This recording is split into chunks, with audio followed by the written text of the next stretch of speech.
విఘ్నేశ్వరాయ నమః. ఓం చాముండేశ్వరీ నమః. ఓం శ్రీ వారాహీదేవి నమః. అందరికీ నమస్కారము. ఈ వీడియో గాలి దైవ ఆత్మలు మమ్మల్ని పట్టి పీడిస్తున్నాయి, ఇబ్బంది పెడుతున్నాయి. రాత్రి చెడ్డ కళలు వస్తున్నాయి.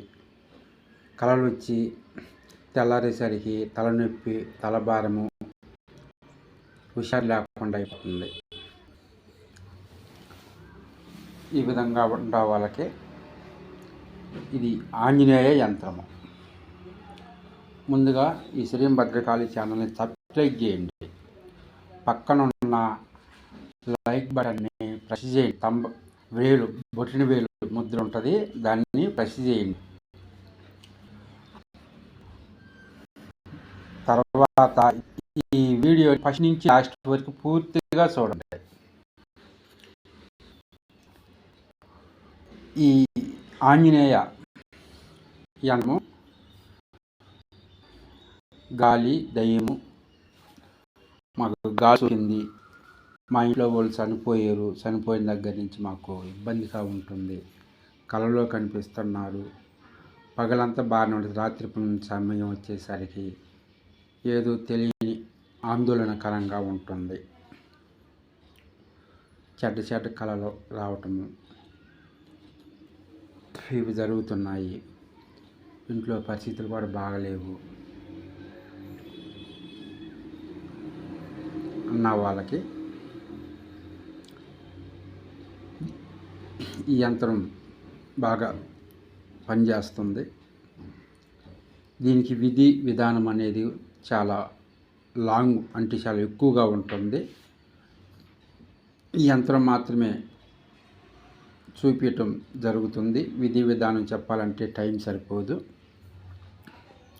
ఈ యంత్రానికి మంగళవారం రోజు, శనివారం రోజు ఆంజనేయ స్వామి దేవస్థానానికి వెళ్ళి ఆంజనేయ స్వామి దగ్గర అర్చన చేయించుకొని వచ్చి ఈ యంత్రాన్ని తయారు చేసుకోవాలి.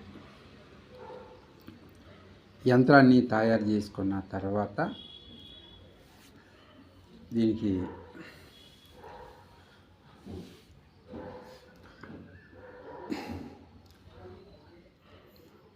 పూజా విధానము 5 రకాలైన పండ్లు నైవేద్యం ఉంచాలి. నేను ఈ యంత్రం గురించి సింపుల్గానే చెప్తున్నాను. ఇంకా చాలా ఎక్కువగా ఉన్నది చెప్పాల్సింది, కానీ మొత్తం చెప్పడానికైతే వీలు పడదు. 5 రకాల నైవేద్యం ఉంచాలి. మీ పూజ గదిలో ఉంచి మీరు యంత్రాన్ని పూజ చేసి మీ దగ్గర ఉంచుకున్నట్లయితే మీకు ఎటువంటిది కానీ ఇప్పుడు జరుగుతున్నాయి. ఇప్పుడు మా ఇంట్లో మా పాప చనిపోయి ఇప్పుడు సంవత్సరం అవుతుంది. అప్పటి నుంచి ఇంట్లో పరిస్థితి బాగలేదు. మా భర్త చనిపోయి ఇప్పుడు 6 నెలలు అవుతుంది. అప్పటి నుంచి నాకు హుషారు ఉండలేదు. తలనొప్పి, తలభారం, కాలు చేతులు నొప్పులు వస్తాయి అన్నారు. ఈ విధంగా ఆడవాళ్ళు కానీ మగవాళ్ళు కానీ ఎవరో ప్రతి ఒక్క ఇంట్లో ఏదో ఒక కారణం అనేది ఉంటుంది. ఈ కారణానికి సంబంధించి కొంతమంది ప్రాణం పోయిన తర్వాత మళ్ళీ ఇంట్లో వాళ్ళకి కనిపించరు. కొంతమందికి ప్రాణం పోయిన తర్వాత కూడా, చనిపోయిన తర్వాత కూడా ఇప్పుడు ఇంట్లో వాళ్ళకి ఎవరికొకరికి అగపడతా ఉంటారు. ఇది నిజమాన అంటారు, కానీ అది దానివల్ల ఇబ్బంది పడేవాళ్ళకి తెలుసు అది నిజమా అబద్ధమా అనేది. పక్కన ఉన్నవాడికి నొప్పి తెలియదు, నొప్పి ఉన్నవాడికే నొప్పి తెలిసింది. అందువల్ల మీరు దీన్ని నెగిటివ్గా తేలికగా తీసుకోకుండా మీరు యంత్రాన్ని మీరు మాకు కానీ తెలియపరిచినట్లయితే మేము దీని పూర్తి విధానం చేసి మేము పంపించడం జరుగుతుంది. ఇవి ఏ టైంలో అంటే ఆ టైంలో కూడా చేయకూడదు. దీనికి ఒక టైం అనేది ఉంటుంది. ఆ టైం ప్రకారం, ఆ సమయం ప్రకారమే చెయ్యాలి. యంత్రం ఉందని చెప్పేసి మనం ఏ సమయంలో ఉంటే ఆ సమయం, మంగళవారం శనివారం అని చెప్పేసి ఆ ఆ వారాల్లో కూడా ఒక సమయం చూసుకోవాలి. సమయం చూసుకొని దీనికి ఏ విధంగా దీని విధానం ఏంది, దీనికి నైవేద్యము, దీనికి పూజా విధానము ఇవన్నీ ఉంటాయి. ఆ గాలి సోకిన మనిషికి దానికి వేరే విధంగా తంత్రం కూడా చెయ్యాలి. ఇవన్నీ చేసిన తర్వాత ఈ యంత్రాన్ని పూజ చేసి మేము కట్టినట్టయితే, మేము అది ఎవరైనా కట్టుకున్నట్టయితే వాళ్ళకి ముందుగా చెప్పిన విషయాల్లో అన్నిటి నుంచి రిలీఫ్ అయ్యి వాళ్ళు మామూలుగా వాళ్ళ పనులు వాళ్ళు చేసుకోవచ్చు. మైండ్ బ్లాక్ అయిపోతుందండి, ఏ పని చేయాలో అర్థం కాలేదు అంటున్నారు. తల పని చేయట్లేదు. ముందు ఎక్కడికన్నా వెళ్తేనే దేవస్థానానికి ఎవరన్నా అడిగితేనేమో మేము ఎవరు గాలి సోకిందయ్యా అని అంటారు. తర్వాత తీరా చూస్తేనేమో ఎవరు మీ ఇంట్లో వాళ్ళేనయ్యా అని అంటారు. ఏం చేయాలో తెలియని పరిస్థితుల్లో ఉన్నామని అంటున్నారు. ఈ మధ్య కూడా మేము కొంతమంది చేసాము, బెంగళూరులో చేసాము, ఆంధ్రాలో కూడా చేసాము. చేసిన తర్వాత చాలా మంచిగా ఉందన్న 2 రోజులు 3 రోజులకే ఫ్రీ అయిపోయి బాగుంది అన్నారు.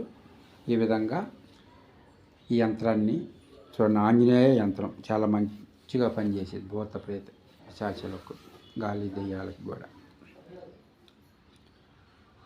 దీని పూర్తి విధానం ఇవ్వటానికి వీలు పడదు, ఎందుకంటే దీని విధానం వేరేగా ఉంటుంది. తంత్రము అనేది దానికి కొంచెం ఎక్కువగా ఉంటుంది, వేరేగా ఉంటుంది. దీన్ని పూర్తిగా వీడియోలో చెప్పడానికి వీలు పడదు. కాబట్టి మీరు ఎవరైనా కూడా మీకు నేను చెప్పిన విధంగా ఉన్నట్లయితే మాకు ఫోన్ చేసినట్లయితే మేము చేసి, లేకపోతే మీరు వచ్చినా కూడా మేము అది పగలు టైంలోనే రావాలి. వచ్చినా మేము రెడీ చేసి మీకు ఇవ్వటం జరుగుతుంది. ఇది పోస్టులో పంపించవచ్చా అంటే పోస్టులో పంపించడానికి కుదరదు. ఎందుకంటే ఆ గాలి అంటే ఆత్మ సోకిన మనిషికి కొంత తంత్రం అనేది ఉంటుంది. తంత్రం అంటే కొంత తాంత్రికం అనేది ఉంటుంది. అంటే కొన్ని వస్తువులతోటి చేసేదన్నమాట. ఆ వస్తువులతోటి చేసిన తర్వాత వాళ్ళని మళ్ళా స్నానం చేపించి అప్పుడు మళ్ళీ ఆంజనేయ స్వామి మంత్రం వాళ్ళకి ఒక 3 సార్లు వాళ్ళకి చెప్పించి తర్వాత అప్పుడు యంత్రాన్ని కడతాం. ఇది నేను చెప్పింది తక్కువ. దానికి వేరే విధంగా ఇంకా నిమ్మకాయలు, ఇంకా వేరే కొబ్బరికాయలు అవన్నీ ఉన్నాయి. దానికి వేరే చేసే పద్ధతి వేరేగా ఉంది. కానీ ఆ విషయాలు చెప్పకూడదు కాబట్టి నేను చెప్పట్లేదు. ఎవరికైనా కావాలనుకున్న వాళ్ళు, ఈ పరిస్థితుల్లో ఉన్న వాళ్ళు, ఇబ్బంది పడుతున్న వాళ్ళు మా దగ్గరికి వచ్చినా మాకు ఫోన్ చేసినా మేము చేసి ఇవ్వటం జరుగుతుంది. ఇది వీడియోకి సంబంధించింది. ముందుగా మేము ఇంతకుముందు మనస్థిమితం లేకుండా ఉండే వాళ్ళకి ఒక వీడియో చేసాము. తర్వాత జనవశ్యంకి ఒక వీడియో చేసాము. ఆంజనేయ స్వామికి సంబంధించిన మంత్రం ఒకటి చేసాము. ఎందుకంటే శక్తి హీనమైపోయి పనికి పోవాలనుకుంటారు, పనికి పోలేకుండా ఉంటారు. పని చేయాలనుకుంటారు, పని చేయలేకుండా ఉంటారు. ఎక్కువగా ఆలోచిస్తారు, ఆలోచన చేసిన దాన్ని చేయలేక అట్నే వదిలేస్తూ ఉంటారు. వాటన్నిటికీ కూడా సరైన మంత్రం, బాగా శక్తితో ముందుకు నడవటానికి నేను చేయగలను అని ధైర్యంతో ముందుకు పోవటానికి ఆంజనేయ మంత్రము మేము ఒక వీడియో చేసాం. అది చాలా మంచిగా పనిచేసిద్ది. అది అంటే బలహీనమైన వాళ్ళకి, ధైర్యం కోల్పోయిన వాళ్ళకి మనోబలం, మనోధైర్యం ఎన్నిటికీ ఆ మంత్రము, ఆంజనేయ మంత్రము మంచిగా పనిచేసి దాన్ని కూడా మంచిగా ఉపయోగించండి. దానికి కూడా తంత్రం అనేది ఉంటుంది. ఎందుకంటే ఇవన్నీ చెప్పడానికి వీలు పట్టలేదు. కాబట్టి మేము వీడియో ఎంత మటుకు అయితే ఉంటుందో అంత మటుకే మేము చెప్తున్నాం. ఈ శ్రీ భద్రకాళి ఛానల్ని సబ్స్క్రైబ్ చేయండి, షేర్ చేయండి. మరి ఒక మంచి వీడియోతో మీ ముందుకు వస్తాను. జై వారాహి దేవి.